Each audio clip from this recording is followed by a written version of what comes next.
نحمده ونستعينه ونستغفره ونعوذ بالله من شرور أنفسنا ومن سيئات أعمالنا من يهده الله فلا مضل له ومن يضلل فلا هادي له ونشهد أن لا إله إلا الله وحده لا شريك له ونشهد أن سيدنا محمدًا عبده ورسوله صلى الله عليه وعلى آله وأصحابه وأزواجه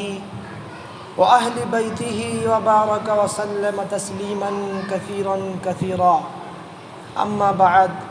قال الله تبارك وتعالى في القرآن المجيد والفرقان الحميد: أعوذ بالله من الشيطان الرجيم، بسم الله الرحمن الرحيم. وآتى المال على حبه ذوي القربى واليتامى والمساكين وابن السبيل والسائلين وفي الرقاب. وقال تعالى: ويطعمون الطعام على حبه مسكينا ويتيما وأسيرا إنما نطعمكم لوجه الله لا نريد منكم جزاء ولا شكورا. صدق الله العلي العظيم. وقال النبي صلى الله عليه وسلم: خير الناس من ينفع الناس، أو كما قال النبي صلى الله تعالى عليه وسلم. میرے محترم عزیزو، دوستو، بزرگو، اللہ تعالیٰ نے اس کائنات کے اندر ایک انسان کی ضرورت کو دوسرے انسان کے ساتھ جوڑ دیا ہے اور معلق کر دیا ہے. باہمی تعاون، آپسی معاونت کے ساتھ یہ نظام کائنات یہ چل رہا ہے. اللہ تعالیٰ نے کسی کے دل میں یہ بات ڈالی کہ وہ کھیتی کرے، زمین پر محنت کرے، اور تمام انسانوں کے لیے بلکہ تمام ذی روح اور جان والی مخلوقات کے لیے اللہ تعالیٰ اللہ کی مخلوق کے لیے وہ کھیتی کرے اور زمین سے غلہ اگائے. کسی کے دل میں اللہ تعالیٰ نے یہ بات ڈال دی کہ وہ کپڑے کا کام کرے، کسی کے دل میں یہ بات ڈال دی کہ وہ دکانداری کرے، اور کسی کے دل میں کچھ ڈالا، کسی کے دل میں کچھ ڈالا. بہرحال ہر انسان دوسرے انسان کے ساتھ ضرورت کے اعتبار سے جڑا ہوا ہے. اسی لیے اللہ تعالیٰ نے جگہ جگہ اس بات پر زور دیا ہے. قرآن کریم کے اندر بھی اور احادیث کے اندر بھی اللہ کے نبی نے اس بات کو بتایا ہے کہ جب ایک انسان بحیثیت انسان کے دوسرے کی مدد کرتا ہے تو اللہ تعالیٰ اس پر کیا اجر عطا کرتے ہیں، اور اللہ تعالیٰ اس پر کیا انعام عطا فرماتے ہیں. لہٰذا اللہ نے فرمایا قرآن کریم کے اندر: وآتى المال على حبه ذوي القربى واليتامى والمساكين وابن السبيل. اللہ نے فرمایا کہ وہ ایمان والوں کی ایک نشانی ہے اور علامت یہ ہے کہ وہ اپنے مال دولت کو، فرمایا کہ وہ یتیموں کے اوپر، رشتہ داروں کے اوپر، اعز اقارب پر، مسافر پر، سائل پر، مانگنے والے پر، اور فرمایا غلاموں کو اور کمزوروں کو آزاد کرانے پر وہ خرچ کرتے ہیں. ایک جگہ فرمایا: وَيُطْعِمُونَ الطَّعَامَ عَلَى حُبِّهِ مِسْكِينًا وَيَتِيمًا وَأَسِيرًا. کہ ان کی ایک صفت یہ ہے کہ وہ یتیموں کو، مسکینوں کو، غریبوں کو، اور فرمایا قیدیوں کو وہ کھانا کھلاتے ہیں، اور یوں کہتے ہیں: انما نطعمکم لوجہ اللہ لا نرید منکم جزاء ولا شکورا. کہ ہم یہ جو غریبوں کو کھانا کھلا رہے ہیں، ہم ان کی غذا کا انتظام کر رہے ہیں، یہ صرف اور صرف اللہ کی رضا کے لیے کر رہے ہیں، اللہ کی خوشنودی کے لیے کر رہے ہیں۔ ہمیں اس دنیا میں اس کھلانے پر کسی سے کوئی شکر نہیں چاہیے اور کسی سے کوئی بدلہ یا احسان نہیں چاہیے۔ انما نرید لوجہ اللہ، ہم تو یہ کام صرف اور صرف اللہ کے لیے کر رہے ہیں۔ ایک جگہ فرمایا والذین ينفقون اموالهم باللیل والنہار سرا وعلانیہ فلهم اجرهم عند ربهم ولا خوف علیہم ولا هم يحزنون۔ اللہ نے فرمایا کہ ان کی صفت یہ ہے کہ وہ اپنے مالوں کو رات میں بھی اور دن میں بھی وہ خرچ کرتے ہیں، اعلانیہ بھی خرچ کرتے ہیں، اور فرمایا کہ چپکے اور پوشیدہ طور پر بھی وہ صدقہ کرتے ہیں اور خرچ کرتے ہیں۔ حدیث شریف میں آتا ہے کہ ایک شخص نے خاموشی سے صدقہ کیا۔ صبح چرچا ہوا کہ ایک شخص نے صدقہ کیا اور کسی شرابی کبابی اور اس قسم کے انسان کے ہاتھ میں اس نے پیسہ دے دیا لا علمی کی وجہ سے۔ اس تک یہ بات پہنچی تو اس نے کہا کہ میں تو اللہ کے لیے کیا تھا، کوئی بات نہیں، میں پھر کرتا ہوں۔ اس نیک آدمی نے دوسرے دن بھی صدقہ کیا اور اس دن بھی ایک ایسے ہی گنہگار شخص کے ہاتھ میں دے دیا، اور صبح کو چرچا ہوا اور پھر یہی باتیں ہوئیں۔ ایسے ہی 3 دن تک وہ مسلسل اور لگاتار وہ اللہ کا بندہ اللہ کی رضا کے لیے خرچ کرتا رہا، اور وہ اللہ کے کسی نافرمان کے ہاتھ میں گیا اور وہ یہی سمجھتا رہا کہ میں نے تو دیا تھا، پتہ نہیں اللہ نے قبول کیوں نہیں کیا۔ اللہ کی جانب سے اس کو یہ بتایا گیا کہ تو نے جو صدقہ فلاں گنہگار کو کیا تھا، اس کی تیرے صدقے کی برکت سے اس نے اس گناہ سے توبہ کر لی، اور تو نے جو فاحشہ عورت یا فلاں گنہگار عورت کو دیا تھا، اس نے اس صدقے کی برکت سے اپنے گناہوں سے توبہ کر لی۔ اور ایسے ہی تیسرے شخص کے بارے میں بھی یہ فرمایا گیا کہ تو نے جو فلاں صدقہ کیا تھا، تیرے صدقے کی برکت سے اس نے بھی اپنے گناہ سے توبہ کر لی اور وہ تائب ہو گیا۔ اس لیے فرمایا کہ یہ ایمان والوں کی ایک صفت ہے کہ خاموشی سے اور چپکے وہ اللہ کی رضا کے لیے وہ صدقہ کرتے ہیں اور خرچ کرتے ہیں۔ اللہ نے فرمایا سرًا وعلانیہ، خاموشی سے بھی دیتے ہیں اور اعلانیہ بھی دیتے ہیں۔ اعلانیہ اس لیے دیتے ہیں تاکہ دوسرے لوگوں کو بھی ترغیب ہو۔ فرمایا کہ ایسے لوگوں کو کیا اجر ملے گا؟ اللہ فرماتا ہے فَلَهُمْ أَجْرُهُمْ عِنْدَ رَبِّهِمْ، ان کا اجر، ان کا ثواب ان کے پروردگار کے پاس ہے۔ اور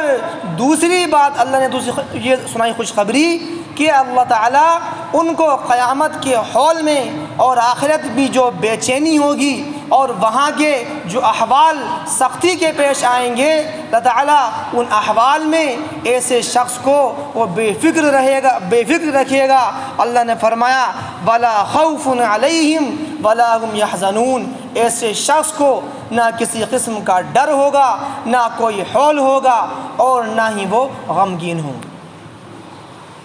بے شمار قرآن کی آیات میرے دوستو ایسی ہیں جو انفاق فی سبیل اللہ کے راستے میں خرچ کرنے، غریبوں کو کھلانے، ان کی مدد کرنے، ان کو کپڑا پہنانے پر بے شمار آیات قرآن کریم کے اندر موجود ہیں۔ ایک جگہ فرمایا لن تنالوا البر حتى تنفقوا مما تحبون، اللہ نے فرمایا کہ تم ہرگز نیکی کو اور فلاح کو نہیں پہنچ سکتے، تم نیکی حاصل نہیں کر سکتے جب تک کہ تم اپنی محبوب ترین چیز اللہ کے راستے میں وہ خرچ نہ کر دو۔ اور سب سے محبوب ترین چیز کیا ہے؟ آج انسان کے نزدیک سب سے محبوب چیز وہ اس کا مال ہے، وہ اس کی دولت ہے، کہ جب وہ اپنے مال کو، اپنے دولت کو مستحقین تک پہنچاتا ہے، ان کو دیتا ہے، تو میرے دوستو اللہ تعالیٰ اس کو بے انتہا اجر اور ثواب سے نوازتے ہیں اور اس کو ثواب عطا کرتے ہیں۔ دور صحابہ کے اندر صحابہ اکرام کے کیا جذبات تھے، اور صحابہ اکرام نے عملی طور پر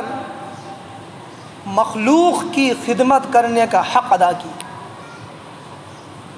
حضرات صحابہ کی زندگی اٹھا کر دیکھیں، صدیق اکبر کی زندگی اٹھا کر دیکھیں، حضرت عمر بن خطاب کی زندگی اٹھا کر دیکھیں، بے شمار ایسے واقعات ملیں گے کہ صدیق اکبر جب اسلام لائے تو غریب قسم کے جو غلام ہوا کرتے تھے، کمزور قسم کے جو غلام ہوا کرتے تھے، ان کو خرید کر آزاد کر دیا کرتے تھے۔ اور اسلام لانے سے پہلے اللہ نے انہیں بڑا مال دیا تھا اور بڑی ان کے پاس وسعتیں تھیں، لیکن اپنے مال کو ان غریب مسلمانوں کے آزادی کے اندر انہوں نے لگایا اور ان کو آزاد کروایا۔ ان کے والد نے کہا اگر تمہیں آزاد کرنا ہی ہے تو طاقتور غلام آزاد کرو تاکہ وہ تمہارے بھی کچھ کام آ سکے۔ تو انہوں نے یہ جواب دیا کہ طاقتور غلام کو تو ہر ایک آزاد کروانا چاہتا ہے کہ اس سے کچھ مالی مدد ملے یا بدنی خدمت مل جائے، میں تو یہ چاہتا ہوں کہ میں ایسے کمزور اور نحیف غلاموں کو خرید کر آزاد کروں جن سے کوئی بظاہر فائدہ نہیں ہوتا اور یہ کام وہ صرف اللہ کی رضا کے لیے کرتے ہیں۔ ایسے ہی حضرت عمر فاروق رضی اللہ عنہ کے بارے میں آتا ہے کہ خلیفہ بن گئے اور ایک انہیں عہدہ مل گیا، ایک مقام مل گیا، اس کے باوجود اپنی رعایا کی اور عامۃ المسلمین کی کتنی فکر کیا کرتے تھے کہ روایت میں آتا ہے کہ راتوں میں گشت کیا کرتے تھے، گلیوں میں جایا کرتے تھے اور ڈھونڈتے تھے مستحقین کو کہ کوئی ایسا کوئی غریب مل جائے، کوئی بے سہارا مل جائے کہ جس کے پاس میری مدد نہ پہنچتی ہو۔ چنانچہ روایت میں آتا ہے کہ ایک مرتبہ اپنے غلام کے ساتھ ایک مدینہ کی کسی گلی کے اندر جا رہے تھے، ایک عورت کو دیکھا، اس کے بچے اس کے ساتھ تھے اور وہ بلبلا رہے تھے، رو رہے تھے اور پاس ہی ایک ہانڈی جل رہی تھی۔ حضرت عمر کافی دیر تک اس کو دیکھتے رہے، جب بچوں کا رونا ختم نہیں ہوا اور جو ہانڈی پر جو چیز پک رہی تھی وہ بھی نہیں بنی، تو اس کے بعد عورت کے پاس گئے اور پوچھا کہ کیا ماجرا ہے، یہ بچے کیوں رو رہے ہیں؟ اس عورت نے کہا کہ بھوکے ہیں، جیاع، کھانا نہیں کھایا اس وجہ سے بھوکے ہیں۔ حضرت عمر نے کہا انہیں کھانا کھلاؤ، کہا کہ ہم غریب لوگ ہیں اور ہمارے پاس اتنا پیسہ نہیں، اتنی خوراک نہیں کہ ہم 2 وقت بچوں کو کھانا کھلا سکیں، میں اللہ کے دربار میں عمر کا گریبان پکڑوں گی کہ وہ ہمارے خلیفہ تھے، ہمارے سردار تھے، پھر بھی انہوں نے ہماری خبر گیری نہیں کری اور ہمارے حال کو نہیں پوچھا۔ حضرت عمر یہ سن کر رونے لگے اور کہا اللہ کی بندی، اللہ تجھ پر رحم کرے، عمر کو کیا بتا کہ تجھ پر یہ حال گزر رہا ہے؟ کہا کہ یہ ہانڈی کے اندر کیا ہے؟ اس عورت نے کہا کہ اس ہانڈی کے اندر میں نے گرم پانی اور پتھر وغیرہ ڈال دیے تاکہ یہ ابلتے رہیں، بچوں کو اطمینان رہے کہ کاش شاید کچھ بن رہا ہے اور انہیں کچھ دیر میں کھانے کو مل جائے۔ حضرت عمر فاروق پر میرے دوستوں ایک کیفیت طاری ہوئی، ان پر ایک حال طاری ہوا اور روتے ہوئے اور بلبلاتے ہوئے وہاں سے واپس ہوئے اور بیت المال کے اندر آئے اور وہاں سے کھانے کا سامان لیا، گھی اور روٹی اور اسی طرح کھجورے وغیرہ کچھ سامان اپنے جو ہے اس میں بھرا، بوری وغیرہ کے اندر کے بھرا اور اس کو لے جانے لگے اور اس کو اپنے پیٹھ کے اوپر لے کر گئے۔ ان کے خادم نے کہا کہ حضرت آپ اتنی زحمت کیوں اٹھاتے ہیں، مجھے دے دیں، میں لے کر چلوں گا۔ بار بار اس نے جو ہے یہ کہا، لیکن حضرت عمر نے ایک جواب دیا کہ قیامت کے دن بھی کیا تو میرا بوجھ اٹھائے گا؟ روزے محشر میں تو کیا میرا بوجھ اٹھائے گا؟ اور پورے راستے حضرت عمر فاروق اس سامان کو لے کر چلے اور اس میں سے ادھر مشقت برداشت کرتے ہوئے اور جو ہے وہاں پہنچے اور وہاں پہنچنے کے بعد اپنے ہاتھ سے انہوں نے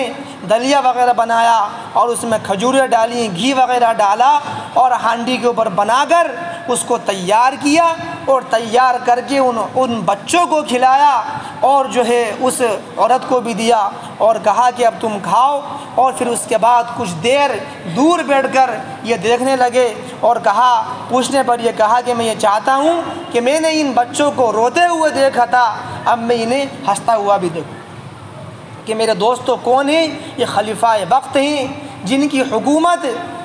حکومت آدھی دنیا میں جن کے زمانے میں اسلام کا کلمہ بلند ہوا اور ایک بڑی تعداد اسلام کے اندر داخل ہوئی۔ خوف آخرت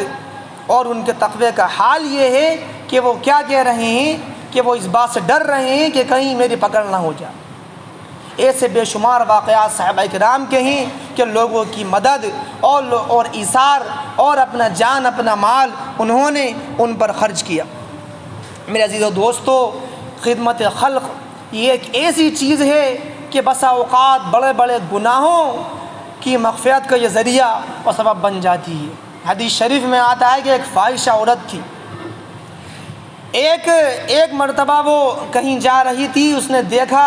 کہ ایک کنواں ہے اور اس کنویں کے پاس ایک پیاسا کتا جو ہے وہ بیٹھا ہوا ہے، اور پیاس کی شدت کی وجہ سے وہ مرنے کے قریب ہے، اتنی سخت اسے پیاس لگی ہوئی۔ اس عورت کو، اس گنہگار عورت کو اس پر رحم آ گیا اور اس نے کنویں میں سے اپنا چمڑے کا موزہ نکالا اور کسی طرح پانی بھر کر اس کو پلا دیا اور اس کتے کی جان بچ گئی۔ اللہ تعالیٰ کو یہ عمل اتنا پسند آیا اس عورت کا، اس فاحشہ عورت کا، کہ اللہ تعالیٰ نے اس معمولی نیکی کی وجہ سے، اخلاص سے اس نے جو یہ کام کیا تھا، اللہ تعالیٰ نے اس کی بخشش فرما دی اور اس کے گناہوں کو اللہ نے معاف فرما دیا۔ من کان فی حاجت اخیہ کان اللہ فی حاجتہ، اللہ کے نبی نے فرمایا کہ جو شخص اپنے بھائی کی مدد کرتا لیتا ہے، اللہ تعالیٰ بھی اس کی مدد میں لگا رہتا ہے۔ اللہ فی عون العبد ما کان العبد فی عون اخیہ، ایک جگہ فرمایا کہ جب تک بندہ اپنے بھائی کی مدد کرتا رہتا ہے، اللہ کی مدد اللہ کی اس کے ساتھ ہوتی ہے۔ میرے دوستو، مدد کا مطلب یہ نہیں کہ ہم مالی اعتبار سے ہی کسی کا تعاون کریں، ہم کسی کو پیسے دیں، ہم کسی کو کھانا کھلائیں، بلکہ فقہ نے لکھا ہے کہ بھلی بات کسی سے کہہ دینا، کسی سے محبت سے بات کر لینا، کسی کو راستہ بتا دینا، کسی پیاسے کو پانی پلا دینا، یہ بھی خدمت خلق کے اندر داخل ہے اور یہ بھی صدقہ ہے۔ کوئی بھولا ہوا راستہ ہے، کوئی بھولا ہوا شخص ہے، اس کو راستہ بتا دیا، قانون کے جاننے والے ہیں، کسی نے قانونی امداد مانگی، اس کو صحیح رہبری کر دی، کوئی بیمار ہے، کوئی پریشان حال ہے، اس کے پاس